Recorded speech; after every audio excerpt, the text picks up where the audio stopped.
Hello everyone, welcome back to my channel. And what we are going to talk about today, akong ingon sa inyo karon is katong unsay katong pataka na pud. Ang akong hisgutan karon is kung unsa akong ginagamit nga camera para makakuanta ng 4K. Anong 4K na sa ubos kung mga kay video nasa ubos sa imong video makabutang na to 4K or HD ana bitaw. So unsa akong ginagamit nga tools para makuha na ko na siya nga resolution. Tagnaa. So akong ginagamit na camera is ang iPhone 15 Pro Max. Sa una akong ginagamit is katong Samsung nga A50s niya. Ginigaluhan dayon ko ana sa akong bana ani nga cellphone. Kay kita niya nga kuan man kanang sige na kog upload ba. Niya. Siyempre makita na kog pila ka sentabos. Maski sentabos ra. Suportahan niya po sa atong bana. So muna siya kung ginagamit nga kuan camera. Sa tanan ako lagi kan sa 2023 nga videos, ang puros na ako ginagamit is either Samsung A50 or ang iPhone 15 Pro Max. Kay tsada siya og resolution.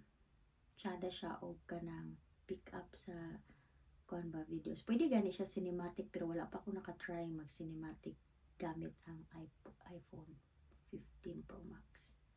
So dayon mag-edit dayon ko dire katong kuan pa ko kanang napakoy time dili ko ga-edit kani sa akong ginagamit para mag-edit. Dili sad ni siya kuan dili sad ni siya kanang sa tawag ani grabe ka high tech kuan lang gid kay ni siya kanang daan na gani ni 2015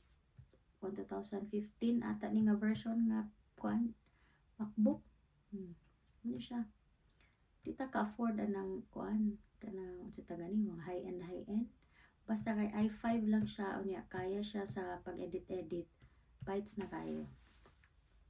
So muna siya tanan niya. Dili pagid siya grabe ka kanang gastos kanang nagsugod ko ani sa pag-vlog, you know. So kung naa kay kuan, kung gusto jud ka mag-vlog na mag-start niya, ma-earn pug ka passive income diri sa YouTube or sa any social media platform, bites ra kayo. Naa lang kay cellphone na ay camera, pwede na kayo.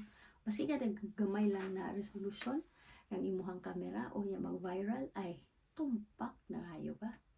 So mao ra to siya karon adlaw guys ang akong gi-share sa inyo ha ba. Santo nagbulol man akong gi-share sa inyo kung unsa akong gigamit sa pagbuhat og video o kanang sa tawag ani unsa nga camera akong ginagamit para mag-take sa video. Bye.